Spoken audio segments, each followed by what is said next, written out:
সম্মানিত দর্শক, আসসালামু আলাইকুম। দেশ ও দেশের বাইরে সকলকে জানাচ্ছি বাংলাদেশ পাবলিক টিভি সংবাদের পক্ষ থেকে আন্তরিক শুভেচ্ছা ও অভিনন্দন। প্রিয় দর্শক, এই মুহূর্তে আমি অবস্থান করছি কুমিল্লা জেলাধীন বরুড়া উপজেলার বরুড়া কওমি মাদ্রাসা। আপনারা দেখতে পাচ্ছেন যে আমরা স্টেজের সামনে রয়েছি। অল্প কিছুক্ষণ পরে এখানে বিশাল বড়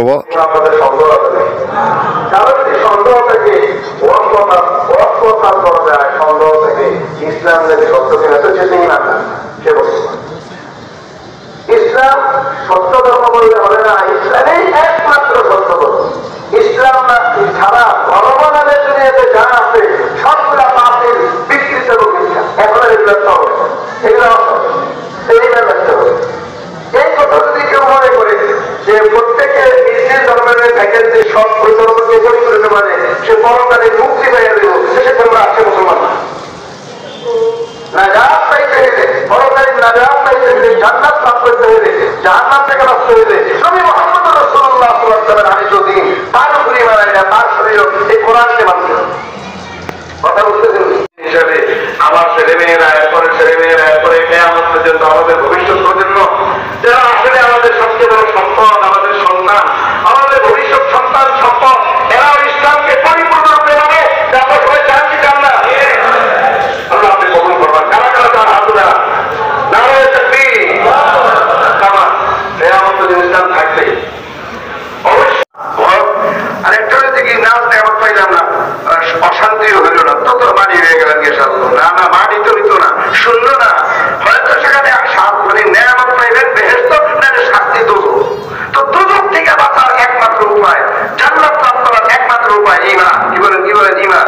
তো বলেন ঈমানের চেয়ে আর দামি মহা সম্পদ কিছু মানুষের জন্য আছে? যারা ঈমান ছাড়া আখিরাতে উঠবে তাদের মতন মিসকিন ফকির আর কেউ। আর এই দুনিয়া তো যদি আপনি উন্নতি চান, শান্তি চান, তাহলে ঈমান ছাড়া উপায়। ঈমান ইসলাম ছাড়া দিনের শান্তি আর সুকুন আর উন্নতি সম্ভব না। উন্নতির জন্য বলবান করা হল দুর্নীতি। দুর্নীতি কেউ প্রতিরোধ করতে পারবে না যদি পরকালের উপরে ঈমান না থাকে। কোন বাইরে যেতে পারবে না। আমি এটা কথা লম্বা করবো না। তাহলে ভাই, যদি বাস্তবিক আমরা চাই যে ঈমান ও ইসলাম এটা দুনিয়াতে থাকুক, ভবিষ্যৎ প্রজন্ম মুসলমান থাকুক, তাহলে অবশ্যই মাদ্রাসাগুলিকে টিকে রাখতে হবে। কিন্তু সফলতা তেমন আসতেছে না। আর এই নিরক্ষরতা দূর করার জন্য এই প্রত্যেকটা ছোট বড় মাদ্রাসায় এই বাংলা, অঙ্ক, ইংরেজি জরুরি, দুনিয়ার দিন যতটুকু শিখায় কিছু যত শিখায়। তো নিরক্ষরতা দূরীকরণের আন্দোলনের মধ্যে তো এরা একবারে সরকারের এক পয়সা খরচ করা ছাড়া এরা এই কাজ করতেছে। যদি নিরক্ষরতা দূরীকরণের ব্যাপারে ইনসাফের সাথে পুরস্কার দিত সরকারে, তবে এই মাদ্রাসাওয়ালাদেরকে প্রথম পুরস্কার দেওয়া না। দুই নম্বর, এদেশের বড় এক সমস্যা হল মাদক, নেশা। পরকালের বিশ্বাসের কারণে মাদ্রাসার ছাত্র শিক্ষকরা না, মাদ্রাসার সঙ্গে সংশ্লিষ্ট যারা, মাদ্রাসায় মহব্বত যারা করে, তারাও তো মদ, গাঁজা, নেশা এই সমস্ত দূরের কথা একটা বিড়ি সিগারেট করে।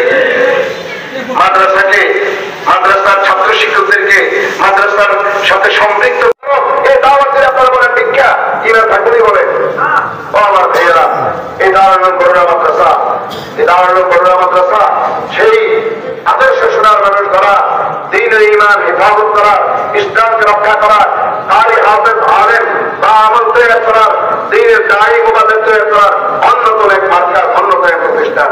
তো কি বলেন, এটা আপনাদের জন্য বিরাট সৌভাগ্য না? বরুড়া এলাকার জন্য বিরাট সৌভাগ্য। আপনাদের বাচ্চাদের এই প্রতিষ্ঠান নিয়ে গেছে। আমি কথা অনেক লম্বা করে ফেলছি। তাহলে কি বলে, এই প্রতিষ্ঠানের পাশে বাড়ানো, তার খরচ বহন দিয়ে যাবে, মানে খরচ কাটে গণখরচ করে দিয়ে যাবে। ঠিক আছে, গভর্নর সাহায্য করতে এই বছরের কমানো 10 লাখ করে ঘটনা একদিন একটা মাশাআল্লাহ, যে একটা ছেলে আছে মাশাআল্লাহ, কিনা হ্যাঁ নাকি আমাদের দেখা যাবে যে 50 থেকে 50 জি আইডা বলতে আমার তো পড়াশোনা সম্ভব না। ঠিক আছে, তবে আমার বাপ নাই, খরচ আমার কেউ নেই, আমার আম্মা আছে, বলেছে এদের থেকে খরচ করে আমি খাবারের জন্য না, আমাদের জন্য কোনো কিছু না। আমার খুব ভালো লাগে, আমি তো আমার কত টাকা দেয় আমার وأصحابه الذين هم خلاف الصحابة الأربعة وخير الخلائق بعد